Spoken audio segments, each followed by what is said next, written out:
ರಾಜ್ಯ ಕಾಂಗ್ರೆಸ್ನಲ್ಲಿ ಮಹತ್ವದ ಬೆಳವಣಿಗೆ ನಡೀತಾ ಇದೆ. ಸಿಎಂ ನೇತೃತ್ವದಲ್ಲಿ ಆಪ್ತ ಸಚಿವರು ಮೀಟಿಂಗ್ ಅನ್ನ ಮಾಡಿದ್ದಾರೆ. ನಿನ್ನೆ ರಾತ್ರಿ ಭೈರತಿ ಸುರೇಶ್ ಅವರ ಫ್ಲಾಟ್ನಲ್ಲಿ ಸೀಕ್ರೆಟ್ ಸಭೆಯನ್ನ ಮಾಡಿದ್ರು.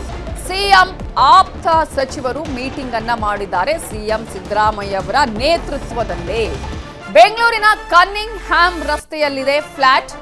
ರಾತ್ರಿ 8ರಿಂದ 11:30ರವರೆಗೆ ನಡೆದಿದೆ ಹೈ ವೋಲ್ಟೇಜ್ ಸಭೆ. ಈ ಒಂದು ಸಭೆಯಲ್ಲಿ ಯಾರ್ಯಾರು ಆಪ್ತರು ಭಾಗಿಯಾಗಿದ್ರು? ಸಚಿವರಾಗಿರುವಂತಹ ಮಹದೇವಪ್ಪ, ಸತೀಶ್ ಜಾರಕಿಹೊಳಿ, ಪರಮೇಶ್ವರ್ ಅವರು, ಹಾಗೆಯೇ ಮಾಜಿ ಸಚಿವರಾಗಿರುವ ರಾಜಣ್ಣ ಅವರು ಭಾಗಿಯಾಗಿದ್ರು. ಸಿಎಂ ಸಭೆಯಲ್ಲಿ ದಿನೇಶ್ ಗುಂಡೂರಾವ್ ಅವರು ಕೂಡ ಪಾಲ್ಗೊಂಡಿದ್ರು.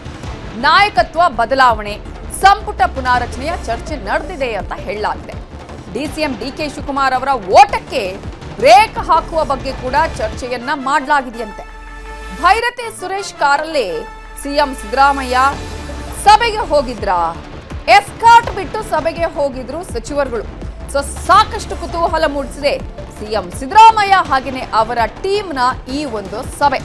ಈ ಸಭೆ ಯಾವ ಕಾರಣಕ್ಕಾಗಿ ನಡೆಯಿತು, ಯಾವ ವಿಚಾರ ಚರ್ಚೆ ಆಯಿತು ಅನ್ನೋದನ್ನ ನಾವು ಕುತೂಹಲದಿಂದ ಗಮನಿಸಿದ್ರೆ ಇದರಲ್ಲಿ ಎರಡು ಪ್ರಮುಖ ವಿಚಾರಗಳು ಕಾಣಿಸ್ತಾ ಇದೆ.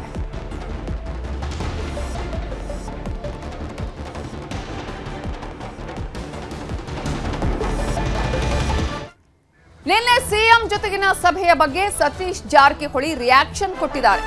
ಅವರು ಹೇಳೋದೇನು ಗೊತ್ತಾ, ನಿನ್ನೆ ಅಂಥದ್ದೇನು ಚರ್ಚೆ ನಡೆದಿಲ್ಲ, 2020 ಅಷ್ಟೇ, ಅರ್ಧ ಕ್ರಿಕೆಟ್ ಟೀಮ್ ಸಿಎಂ ಮೀಟಿಂಗ್ ನಲ್ಲಿತ್ತು ಅಂತ ಹೇಳಿದ್ದಾರೆ. ಸೊ ಎಲ್ಲರೂ ಕೂಡ ಕ್ರಿಕೆಟ್ ಆಡೋದ್ರಲ್ಲಿ ಎಕ್ಸ್ಪರ್ಟ್ ಅಂತ ಹೇಳಿದ್ದಾರೆ ಸಾಹುಕಾರ್ ಸತೀಶ್ ಜಾರಕಿಹೊಳಿ ಅವರು. ಸೊ ಅರ್ಧಕ್ಕರ್ಧ ಟೀಮ್ ಅಷ್ಟೇ ಇದ್ದಿದ್ದು ಅಂತ ಹೇಳ್ತಾರೆ. ಎಲ್ಲರೂ ಕ್ರಿಕೆಟ್ ಆಡೋದ್ರಲ್ಲಿ ಎಕ್ಸ್ಪರ್ಟ್ ಅಂತ ಹೇಳಿದ್ದಾರೆ. ನಮ್ಮ ಪಾರ್ಟಿಲಿ 2 ಟೀಮ್ ಇಲ್ಲ ಅಂತ ಸತೀಶ್ ಜಾರಕಿಹೊಳಿ ಹೇಳಿದ್ದಾರೆ. ಮೇ 4ರ ಫಲಿತಾಂಶದ ನಂತರ ಏನಾಗುತ್ತೋ ಗೊತ್ತಿಲ್ಲ, ಇಲ್ಲೇ ಇರೋದು ಟ್ವಿಸ್ಟ್. ಸೊ ಕ್ಯಾಬಿನೆಟ್ ಪುನಾರಚನೆ ಸೇರಿದಂತೆ ಹಲವು ವಿಚಾರಗಳ ಬಗ್ಗೆ ಚರ್ಚೆ ಆಗಿದೆ. ಸಿಎಂ ಮಧ್ಯಪ್ರವೇಶ ಮಾಡಬೇಕು ಅಂತ ಹೇಳಿದ್ದೇವೆ, ಸಿಎಂ ಮಧ್ಯಸ್ಥಿಕೆಯಲ್ಲಿ ವಹಿಸಬೇಕು ಅಂತಾನೂ ನಾವೆಲ್ಲ ಹೇಳಿದ್ದೇವೆ ಅಂತ ಸತೀಶ್ ಜಾರಕಿಹೊಳಿ ಹೇಳಿಕೆಯನ್ನ ಕೊಟ್ಟಿದ್ದಾರೆ.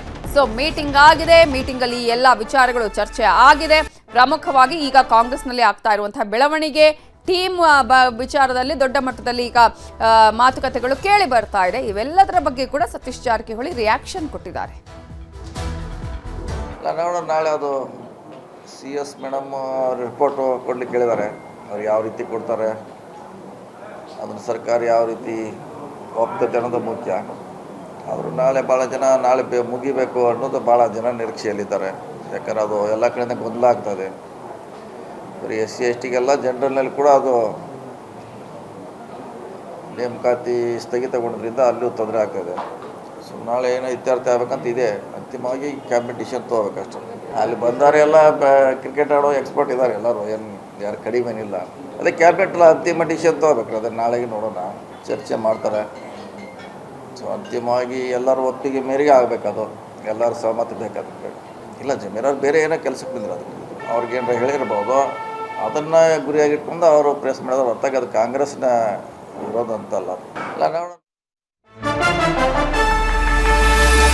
ಸಚಿವ ಜಮೀರ್ ಅಹಮದ್ ಖಾನ್ ಅವರನ್ನ ಭೇಟಿ ಮಾಡಿದ್ದಾರೆ ಸತೀಶ್ ಜಾರಕಿಹೊಳಿ. ದಾವಣಗೆರೆ ದಂಗಲ್ ಬಗ್ಗೆ ಸಚಿವ ಸತೀಶ್ ಜಾರಕಿಹೊಳಿ ಜಮೀರ್ ಅಹಮದ್ ಅವರ ಜೊತೆಗೆ ಚರ್ಚೆ ಮಾಡಿದ್ದಾರೆ. ಜಮೀರ್ ಅಹಮದ್ ಭೇಟಿಯ ಬಗ್ಗೆ ಕೂಡ ಸತೀಶ್ ಜಾರಕಿಹೊಳಿ ಪ್ರತಿಕ್ರಿಯೆಯನ್ನ ಕೊಟ್ಟಿದ್ದಾರೆ. ಜಮೀರ್ ಬೇರೆ ಏನೋ ವಿಚಾರಕ್ಕೆ ಭೇಟಿ ಆಗಿದ್ರು. ಮುಸ್ಲಿಂ ಮೌಲ್ವಿಗಳ ಹೇಳಿಕೆ ನಮಗೆ ಸಂಬಂಧಪಟ್ಟದ್ದಲ್ಲ, ಮುಸ್ಲಿಂ ಸಮುದಾಯಕ್ಕೆ ಅನ್ಯಾಯ ಆಗಿಲ್ಲ ಅಂತ ಹೇಳಿದ್ದಾರೆ ಸತೀಶ್ ಜಾರಕಿಹೊಳಿ ಅವರು. ಈಗ ಅವರನ್ನ ಭೇಟಿ ಮಾಡಿದ ನಂತರ ಮಾತನಾಡಿದ್ದಾರೆ ಸತೀಶ್ ಜಾರಕಿಹೊಳಿ. ಎಂಟೈರ್ ಸಮುದಾಯಕ್ಕೆ ಏನೂ ಅನ್ಯಾಯ ಆಗಿಲ್ಲ. ಒಂದು ಭಾಗದಲ್ಲಿ ಒಂದು ತಾಲೂಕಿನಲ್ಲಿ ಆಗಿರುವಂಥ ಘಟನೆ ಅಷ್ಟೇ. ಅದನ್ನು ಸರಿಪಡಿಸ್ಲಿಕ್ಕೆ ಮಾಡ್ತೀವಿ, ಹೇಳಿದಲ್ಲ, ಸರಿಪಡಿಸ್ಲಿಕ್ಕೆ ಪ್ರಯತ್ನ ಎಲ್ಲರೂ ಮಾಡ್ತಾಯಿದ್ದೀವಿ, ಮಾಡ್ತೀವಿ. ಎಲ್ಲ ಪಾರ್ಟಿನೇ ಅದೇ. ನನಗೆ ಅಲ್ಲಿ ಗುಂಪು ಇಲ್ಲಿಲ್ಲ, ಪಾರ್ಟಿ ಹೋಲ್ ಪಾರ್ಟಿ ಒಂದೇ ಇದೆ. ಆಗಬೇಕಾದ ಅವರು ಎಲ್ಲರೂ ಕೂಡಿ ಒಂದೇ ಪ್ಲ್ಯಾಟ್ಫಾರ್ಮ್ನಲ್ಲಿ ಬರಬೇಕು ಅವರು. ಯಾಕಂದ್ರೆ ಆ ಕಡೆ ಒಂದು ಗುಂಪಾಗಿದೆ, ಈ ಕಡೆ ಗುಂಪಾಗಿದೆ. ಅಂತಿಮವಾಗಿ ನಮಗೆ ಪಕ್ಷಕ್ಕೆ ತೊಂದರೆ ಆಗ್ತದೆ.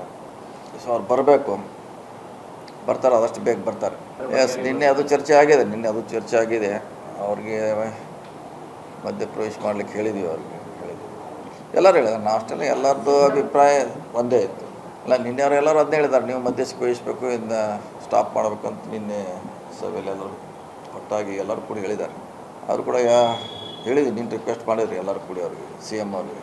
ನೋಡಿ ಎಂಟೈರ್ ಸಮುದಾಯಕ್ಕೆ ಏನು ಅನ್ಯಾಯ ಆಗಿ ವಾರಕ್ಕೆ 2 ಸತಿ ಸಚಿವರ ಜೊತೆ ನಾನು ಬರ್ತೀನಿ ಮನೆಗೆ, ಊಟಕ್ಕಾದರೂ ಬರ್ತೀನಿ, ಇಲ್ಲ ಕಾಫಿ ಕುಡಿಯೋಕ್ಕಾದ್ರೂ ಬರ್ತೀನಿ. ಪ್ರತಿ ಸಲ ಮೊನ್ನೆನೂ ಬಂದೋಗಿದ್ದೀನಿ, ನಿನ್ನೆನೂ ಬಂದಿದ್ದೆ, ನೆನ್ನೆ ಸಂಜೆನೂ ಬಂದಿದ್ದೆ. ನಾನು ಲೀಡ್ರಾಗಿ ಎಂದೂ ನಾನು ಹೇಳಿಲ್ಲ. ನಾನೊಬ್ಬ ಕಾಂಗ್ರೆಸ್ ಪಕ್ಷದ ಸಾಮಾನ್ಯ ಕಾರ್ಯಕರ್ತ, ನಾನೊಬ್ಬ ಜನಸೇವಕ. ಬರೀ ಮುಸ್ಲಿಂ ಸಮಾಜಕ್ಕಿಲ್ಲ, ಎಲ್ಲ ಬಡವ್ರ ಸಮಾಜ ಇದನ್ನೆಲ್ಲ ಬಡವರು ಅವ್ರ ಪರ ನಾನು ಇರೋದು. ನನ್ನ ಟಾರ್ಗೆಟ್ ಯಾರು ಮಾಡಿದ್ದಾರೆ? ಇಲ್ಲ ಇಲ್ಲ ಇಲ್ಲ, ಯಾರೂ ನನ್ನ ಟಾರ್ಗೆಟ್ ಮಾಡಿಲ್ಲ. ಅಸಮಾಧಾನ ಅಂತೂ ಗುರುಗಳಿಗಾಗಿರೋದು ನಿಜ. ಏನಕ್ಕಂದರೆ ದಾವಣಗೆರೆ ವಿಚಾರದಲ್ಲಿ ಟಿಕೆಟ್ ಕೇಳಿದರು, ಅದು ಟಿಕೆಟ್ ನಾವು ಪಕ್ಷ ವತಿಯಿಂದ ಕೊಡೋಕ್ಕೆ ಸಾಧ್ಯ ಆಗಲ್ಲ. ಸೊ ಕಡೆಗೆ ಏನಕ್ಕೆ ಕೊಡೋಕ್ಕೆ ಸಾಧ್ಯ ಆಗಲ್ಲ ಅಂತ ಆವತ್ತಿಂದ ಪದ್ಧತಿ ಬಂದಿದೆ. ಯಾರು ಕುಟುಂಬದಲ್ಲಿ ಸಾಯ್ತಾರೆ ಆ ಕುಟುಂಬದವ್ರಿಗೆ ಕೊಡಬೇಕಂತ ಆ ಪದ್ಧತಿ ಮುಂಚೆಯಿಂದ ಬಂದಿದೆ. ಈಗ ನಮ್ಮಲ್ಲೂ ಭಾಳ ಜನ ಮುಸ್ಲಿಮಲ್ಲಿ ನಮ್ಮ ಯು ಟಿ ಖಾದರ್ ಅವ್ರ ತಂದೆ ತಿರೋಗಿದ್ರು, ಅವ್ರು ಕೊಟ್ಟಿಲ್ವ, ಯು ಟಿ ಖಾದರಿಗೆ ಕೊಟ್ಟಿಲ್ಲ, ಬೇರೆಯವ್ರು ಕೊಟ್ರ, ಆ ಥರ ಆವತ್ತಿಂದ ಪದ್ಧತಿ ಬಂದಿದೆ. ನಮ್ಮಲ್ಲಿ ಸ್ವಲ್ಪ ಬೇಜಾರಲ್ಲಿದ್ದಾರೆ, ನಮ್ಮ ಕರ್ಸ್ ಕೇಳಿ ಕೊಡಬೇಕಾಗಿತ್ತಂತ ಒಂದು ಸ್ವಲ್ಪ ಬೇಜಾರಲ್ಲಿದ್ದಾರೆ. ಅವತ್ತಿಂದ ಪದ್ಧತಿ ಬಂದಿದ್ದ ಕಾರಣಕ್ಕೆ ಅಲ್ಲಿ ಕೊಡಬೇಕಾಗಿತ್ತು, ಕೊಟ್ಟಿದ್ದಾರೆ. ಜನರಲ್ ಎಲೆಕ್ಷನ್ನಲ್ಲಿ ನೋಡುವಂಥ ಹೈಕಮಾಂಡೇ ಹೇಳಿದಾರಲ್ಲ, ಮನೆ ಸುರ್ಜೇವಾಲ ಅವರು ಹೇಳಿದ್ದಾರೆ, ಸಿದ್ದರಾಮಯ್ಯ ಅವರು ಹೇಳಿದ್ದಾರೆ, ಡಿ ಕೆ ಶಿವಕುಮಾರ್ ಅವರು ಹೇಳಿದ್ದಾರೆ.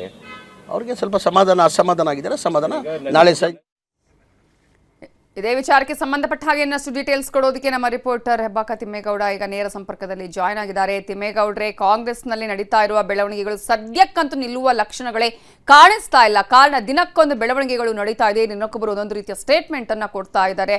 ಈ ಒಂದು ಬೆಂಕಿಗೆ ತುಪ್ಪ ಸುರಿಯುವ ಕೆಲಸವನ್ನು ಕೆಲವು ಕಡೆಯಿಂದ ಮಾಡಲಾಗ್ತದೆ. ಇದೀಗ ನಿನ್ನೆ ಸಿಎಂ ಸಿದ್ದರಾಮಯ್ಯ ಅವರ ನೇತೃತ್ವದಂತಹ ಆಪ್ತರ ಮೀಟಿಂಗ್ನ ಇನ್ಸೈಡ್ ಮಾಹಿತಿಗಳು ಏನೇನು? ಆಪ್ತರ ಮೀಟಿಂಗ್ನ ಇನ್ಸೈಡ್ ಅಂದರೆ ಭಾಳ ಮುಖ್ಯವಾಗಿ ಸಿ ಎಂ ಸಿದ್ದರಾಮಯ್ಯನವರು ಮೌನವನ್ನು ಮುರಿಬೇಕು. ಮತ್ತೊಂದು ಕಡೆಯಾಗಿ ಡಿ ಕೆ ಶಿವಕುಮಾರ್ ಅವರ ಬಣ ಏಕಪಕ್ಷೀಯವಾಗಿ ನಿರ್ಧಾರವನ್ನು ತೆಗೆದುಕೊಳ್ತಾ ಇದೆ, ಅದಕ್ಕೆ ಪ್ರತಿತಂತ್ರವಾಗಿ ರಣತಂತ್ರವನ್ನು ರೂಪಿಸಬೇಕು. ಮತ್ತೊಂದು ಕಡೆಯಾಗಿ ದೆಹಲಿಗೆ ನಿಯೋಗವನ್ನು ಕೊಂಡೊಯ್ಯೋದ್ರ ಮುಖಾಂತರ ಈ ನಾಯಕತ್ವ ಬಿಕ್ಕಟ್ಟಿಗೆ ಸಂಬಂಧಪಟ್ಟಂತೆ ಒಂದು ಕ್ಲಾರಿಟಿಯನ್ನು ಪಡ್ಕೊಳ್ಬೇಕು. ಸಚಿವ ಸಂಪುಟ ಪುನರ್ರಚನೆಯನ್ನು ಮಾಡಬೇಕು. ಮತ್ತೊಂದು ಕಡೆಯಾಗಿ ಏನು ಪಕ್ಷದಲ್ಲಿ ಆಗ್ತಾ ಇರ್ತಕ್ಕಂಥ ಒಂದು ಆಂತರಿಕ ಬೆಳವಣಿಗೆಗಳ ಬಗ್ಗೆ ರಾಹುಲ್ ಗಾಂಧಿಯವರ ಗಮನಕ್ಕೆ ತರಬೇಕು. ಮತ್ತೊಂದು ಕಡೆಗೆ KPCC ಅಧ್ಯಕ್ಷ ಸ್ಥಾನವನ್ನು ಕೂಡ ಬದಲಾವಣೆ ಮಾಡಬೇಕು. ಹೆಚ್ಚುವರಿ DCM ಹುದ್ದೆಗಳನ್ನು ಕೂಡ ಸೃಷ್ಟಿ ಮಾಡಬೇಕು. ಹೀಗೆ 5-6 ಪ್ರಮುಖ ವಿಚಾರಗಳನ್ನು ಇಟ್ಕೊಂಡು ತಡರಾತ್ರಿ CM ಸಿದ್ದರಾಮಯ್ಯನವರು ಸೇರಿದಂತೆ ಅವರ ಒಂದು ಆಪ್ತ ಸಚಿವರು ಸಭೆಯನ್ನು ನಡೆಸಿರ್ತಕ್ಕಂಥದ್ದು. ಕನ್ನಿಂಗ್ಯಾಮ್ ರಸ್ತೆಯಲ್ಲಿರ್ತಕ್ಕಂಥ ಖಾಸಗಿ ಕಟ್ಟಡವೊಂದರಲ್ಲಿ CM ಸಿದ್ದರಾಮಯ್ಯನವರು ಸೇರಿದಂತೆ ಅವರೊಂದು ಆಪ್ತ ಸಚಿವರು ಎಲ್ಲರೂ ಕೂಡ ತಡರಾತ್ರಿ ಈ ಒಂದು ಮೀಟಿಂಗನ್ನು ನಡೆಸಿರುವಂಥದ್ದು. ಈ ಒಂದು ಮೀಟಿಂಗ್ನಲ್ಲಿ ಭಾಳ ಮುಖ್ಯವಾಗಿ ಈ ಒಂದು ಪ್ರಮುಖ ವಿಚಾರಗಳು ಚರ್ಚೆ ಆಗಿರುವಂಥದ್ದು. ಯಾಕಂತ ಹೇಳಿದ್ರೆ ಯಾವಾಗ ಕಾಂಗ್ರೆಸ್ನ ಮತ ಬ್ಯಾಂಕ್ ಅಲ್ಪಸಂಖ್ಯಾತರ ಸಮುದಾಯದಲ್ಲಿ ಪ್ರಭಾವಿಯಾಗಿ ಗುರುತಿಸ್ಕೊಂಡಿರ್ತಕ್ಕಂಥ ಸಚಿವ ಜಮೀರ್ ಅಹಮದ್ ಅವರ ತಲೆದಂಡ ಮಾಡಬೇಕು ಅನ್ನುವಂಥ ನಿಟ್ಟಲ್ಲಿ ಡಿ ಕೆ ಶಿವಕುಮಾರ್ ಸೇರಿದಂತೆ ಅವರ ವಿರೋಧಿ ಪಡೆ ಏನು ರಣತಂತ್ರವನ್ನು ರೂಪಿಸ್ತಾ ಇದೆ. ಇದು ಎಲ್ಲ ಒಂದು ಕಡೆಯಾಗಿ CM ಸಿದ್ದರಾಮಯ್ಯನವರ ಬಣಕ್ಕೆ ಒಂದು ರೀತಿ ಹಿನ್ನಡೆ ಆಗಿತ್ತು.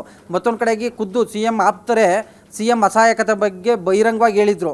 ಅಂದರೆ ಮಾಜಿ ಸಚಿವ KN Rajanna, Satish Jarkiholi, doctor G Parameshwar ಸೇರಿದಂತೆ ಹಲವಾರು ಮಂದಿ ನಾಯಕರುಗಳು CM ಅಸಹಾಯಕತೆ ಬಗ್ಗೆ ಅಸಮಾಧಾನವನ್ನು ಕೂಡ ವ್ಯಕ್ತಪಡಿಸಿದರು. ಸೊ ಹೀಗಾಗಿ ಇಂಥದ್ದು ಈ ಒಂದು ನಿಟ್ಟಲ್ಲಿ ಯಾವ ರೀತಿಯಾಗಿ ಸ್ಟ್ರಾಟಜಿಯನ್ನು ರೂಪಿಸಬೇಕು, ಮತ್ತೊಂದು ಕಡೆಯಾಗಿ ಈ ಒಂದು ಡಿ ಕೆ ಶಿವಕುಮಾರ್ ಅವರ ಏಕಪಕ್ಷೀಯ ನಿರ್ಧಾರಕ್ಕೆ ಯಾವ ರೀತಿಯಾಗಿ ಬ್ರೇಕ್ ಹಾಕಬೇಕು, ಮತ್ತೊಂದು ಕಡೆಯಾಗಿ ಆಪ್ತರನ್ನು ಯಾವ ರೀತಿಯಾಗಿ ರಕ್ಷಣೆಯನ್ನು ಮಾಡ್ಕೊಳ್ಬೇಕು, ಸಚಿವ ಸಂಪುಟ ಪುನರ್ರಚನೆಯನ್ನು ಮಾಡಬೇಕು ಅಂದರೆ ಯಾವ ರೀತಿಯಾಗಿ ದಾಳವನ್ನು ಉಳಿಸಬೇಕು, ನಾಯಕತ್ವ ಬಿಕ್ಕಟ್ಟಿಗೆ ಸಂಬಂಧಪಟ್ಟಂತೆ ಹೈಕಮಾಂಡನ್ನು ಯಾವ ರೀತಿಯಾಗಿ ಹೈಕಮಾಂಡಿಂದ ಯಾವ ರೀತಿಯಾಗಿ ಒಂದು ಸ್ಪಷ್ಟನೆಯನ್ನು ಪಡಿಬೇಕು. ಈ ನಿಟ್ಟಲ್ಲಿ ಒಂದಷ್ಟು ಚರ್ಚೆಗಳನ್ನು ಸುಮಾರು 2-3 ಗಂಟೆಗಳ ಕಾಲ CM ಸಿದ್ದರಾಮಯ್ಯನವರ ನೇತೃತ್ವದಲ್ಲಿ ಚರ್ಚೆಯನ್ನು ಮಾಡಿರ್ತಕ್ಕಂಥದ್ದು.